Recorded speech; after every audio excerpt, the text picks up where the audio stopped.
সবাইকে নমস্কার। ভারতের ডিআরডিও আরও একবার কিন্তু নিজের এক অভূতপূর্ব আবিষ্কারের মাধ্যমে ভারতের প্রতিরক্ষা ব্যবস্থাকে করলো আরও মজবুত। তবে এর পাশাপাশি কিন্তু ভারতের সামনে এক ভয়ানক বিপদ এসে উপস্থিত হয়েছে, যেটি সম্পর্কে কিন্তু তেমন আলোচনা করা হচ্ছে না। তবে আমি এই ভিডিওর দ্বিতীয় অংশে এই বিষয়ে আলোচনা করেছি। ফলে প্রথমে জানা যাক ডিআরডিও কি এমন চমকানো কাজ করেছে। আসলে আপনারা হয়তো জানেন, মহাকাশে ভারতের কিন্তু অনেক গুপ্তচর ভিত্তি করা স্যাটেলাইট বা স্পাই স্যাটেলাইট আছে, যেগুলি প্রতিনিয়ত কিন্তু ভারতের যেসব শত্রু দেশ আছে বা ভারতের বর্ডার এলাকা, যেমন ধরুন পাকিস্তান, বাংলাদেশ, মায়ানমার, চীন, এখানে নজর রেখে চলেছে। কিন্তু এই স্যাটেলাইটগুলি প্রত্যেক দিন কয়েক লক্ষ ছবি কিন্তু ভারতের গোয়েন্দা দপ্তরকে পাঠাচ্ছে সেগুলি চেক করবার জন্য। কিন্তু আপনি ভেবে দেখুন, এই যে লক্ষ লক্ষ ছবি মহাকাশ থেকে পাঠানো হচ্ছে, সেগুলি কি গোয়েন্দা দপ্তরের দ্বারা সর্বদা বিচার করা সম্ভব? না, ছবির সংখ্যা তো অনেক অধিক।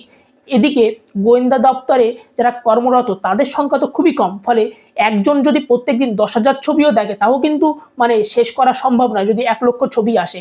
ফলে এটি একটি খুব চ্যালেঞ্জিং বিষয়। এর পাশাপাশি মহাকাশ থেকে যেসব ছবিগুলো তোলা হচ্ছে, বিশেষ করে ভারতের নর্থ ইস্টে এবং জঙ্গল যেখানে আছে সেখানে কিন্তু ডিটেলসে দেখতে পাওয়া যাচ্ছে না, মেঘ কুয়াশার কারণে এবং জঙ্গলের ঘনত্বর কারণে। ফলে কোনো আতঙ্কবাদী গোষ্ঠী যদি এই জঙ্গলে লুকিয়ে থাকে বা কোনো ক্যাম্প বানিয়ে থাকে, তাহলে কিন্তু অত সহজে খুঁজে পাওয়া যাবে না। ফলে বিপদ কোথার থেকে ভবিষ্যতে আসতে পারে সেটি কিন্তু বিচার করতে গোয়েন্দা দপ্তরকে হিমশিম খেতে হচ্ছে।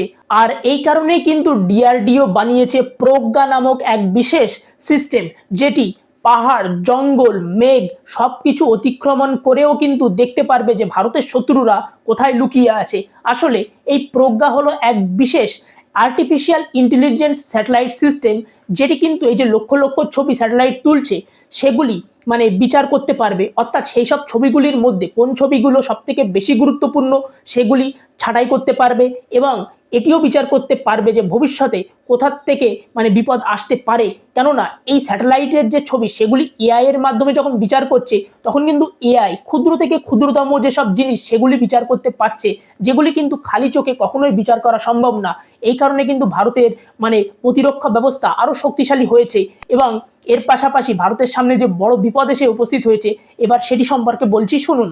মহাকাশে ভারতের এক বিশাল বিপদের ঘন্টা বেজে উঠেছে, যার ফলে ইসরো আর ভারতীয় সেনা পড়েছে বড় বিপদে। কারণ ভারতের নিজস্ব জিপিএস ব্যবস্থা বা নাবিক স্যাটেলাইট সিস্টেম, অর্থাৎ যার দ্বারা ভারতের মিসাইল থেকে শুরু করে জাহাজ, প্লেন সমস্ত কিছু সঠিকভাবে চলাচল করতে পারে, আজ এক অস্তিত্বের সংকটে পড়েছে।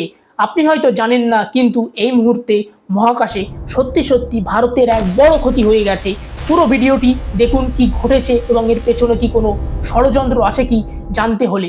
আসলে সবার আগে বুঝুন এই যে নাবিক স্যাটেলাইট সিস্টেম কি জিনিস এবং কি কাজে আসে। আসলে কার্গিল যুদ্ধের সময় ভারতের কাছে নিজস্ব এমন কোনো সামরিক স্যাটেলাইট ছিল না, যার দ্বারা পাকিস্তানের সামরিক ঘাঁটি বা লোকেশন সরাসরি দেখে সেখানে সঠিকভাবে বায়ুসেনার দ্বারা বোমাবর্ষণ করা যায়।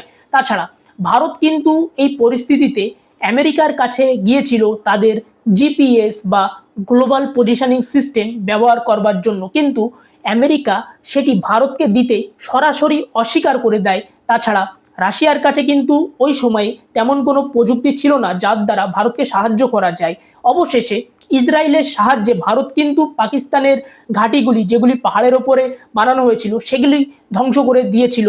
এবং কার্গিল যুদ্ধের পর ভারত ব্যাপক বড় শিক্ষা নিয়েছিল এবং নিজস্ব জিপিএস বা আমেরিকার মতন স্যাটেলাইট বানাতে ভারতের ইসরোকে একটি প্রজেক্ট দেওয়া হয় এবং ইসরো টোটাল 7টি এরকম সামরিক স্যাটেলাইট মহাকাশে উৎক্ষেপণ করেছিল, যেটিকে একত্রে নাবিক সিস্টেম বলা হয়। এটির কাজ ছিল মহাকাশ থেকে ভারতের আকাশে এবং ভারতের পার্শ্ববর্তী যেসব অঞ্চল আছে সেখানে নজর রাখা এবং ভারতীয় মিসাইল থেকে শুরু করে প্লেন এবং জাহাজকে সঠিকভাবে পরিচালনা করা। তবে 2026 সালের 13ই মার্চ ঘটে গেছে একটি খুবই বাজে ঘটনা। কেননা এই 7টি স্যাটেলাইটের একটি অত্যন্ত গুরুত্বপূর্ণ স্যাটেলাইট, যেটির নাম IRNSS-1F, নিজের ক্ষমতা পুরোপুরি হারিয়ে ফেলেছে এবং কাজ করা বন্ধ করে দিয়েছে।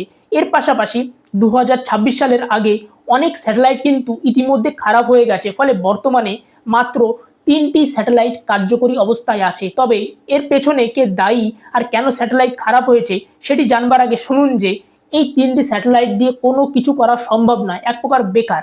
আসলে মহাকাশ থেকে পৃথিবীর কোনো নির্দিষ্ট স্থানের একদম সঠিক 100% মানে স্থান বা লোকেশন নির্ণয় করতে প্রয়োজন হয় টোটাল 4টি স্যাটেলাইট, এবং 3টি স্যাটেলাইট দিয়ে যদি কোনো স্থানের লোকেশন বার করা হয় সেটি কিন্তু হবে ত্রুটিপূর্ণ। ফলে মিসাইল কিন্তু ঠিক জায়গায় কখনো পৌঁছাবে না। যেগুলো গাইডেড মিসাইল আছে হয়তো ঠিক জায়গার থেকে অনেক দূরে গিয়ে পড়বে কিংবা অনেক আগে গিয়ে পড়বে, এবং জাহাজ বা প্লেন যদি এই নাবিককে ব্যবহার করে চলাচল করে তখন কিন্তু বড় বিপদের সম্মুখীন হবে।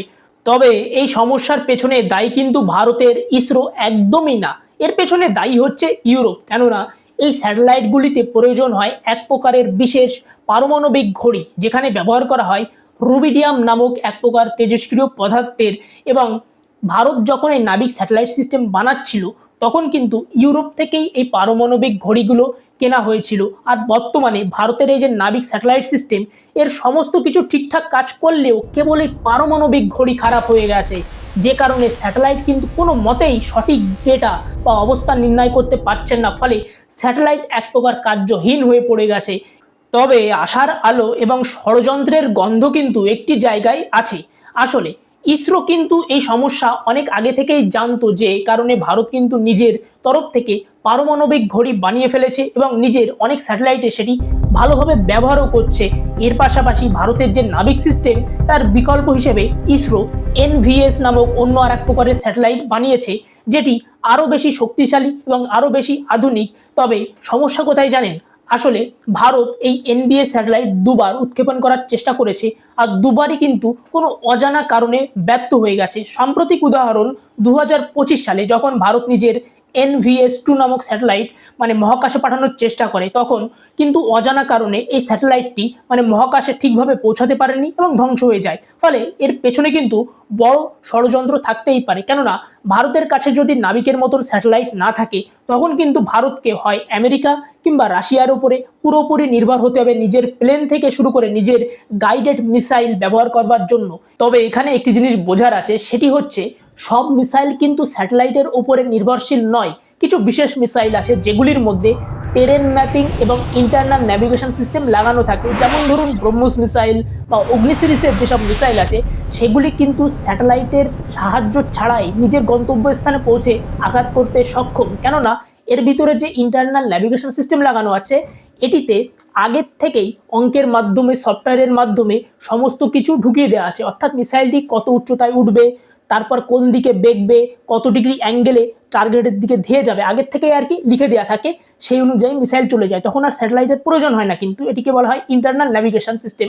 আর ট্রেন ম্যাপিং হচ্ছে আমাদের পৃথিবীর উপরে যেসব পাহাড় পর্বত বাড়িঘর ইত্যাদি আছে বা ভূ আবরণ, এগুলির আগের থেকে সেনাবাহিনী ছবি তুলে রেখে দেয়। যেসব মানে টার্গেট সেগুলির আগের থেকে ছবি তুলে রেখে দেয়, এবং মিসাইলটি বা ড্রোন এর উপর দিয়ে যখন উড়ে যায় তখন কিন্তু এগুলি স্ক্যান করতে করতে যায় এক বিশেষ মানে ভাবে, এবং স্ক্যানের সাথে মিললেই কিন্তু মিসাইলটি ওই দিকে যায়। আর যদি স্ক্যানের সাথে না মেলে তখন কিন্তু মিসাইলটি বুঝে যায় আমি ভুল পথে যাচ্ছি। এটিকেই বলা হয় ট্রেন ম্যাপিং।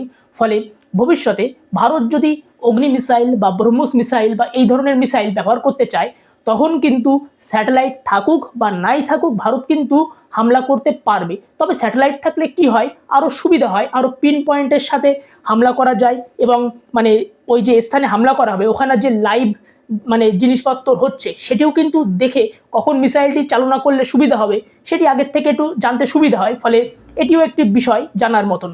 এর ফলে কি হতে পারে আপনারা নিশ্চয়ই বুঝতেই পাচ্ছেন। ফলে আশা করি এই সমস্যা ভারত কিন্তু অতি শীঘ্রই সমাধান করে ফেলবে, অন্যথায় ভারতের মানে পক্ষে একটি বড় বিপদ থেকেই যাচ্ছে। ফলে ভিডিওটি আপনাদের কেমন লাগলো অবশ্যই জানাবেন, চ্যানেলটিকে সাবস্ক্রাইব করবেন, ভিডিওটিকে লাইক করতে ভুলবেন না।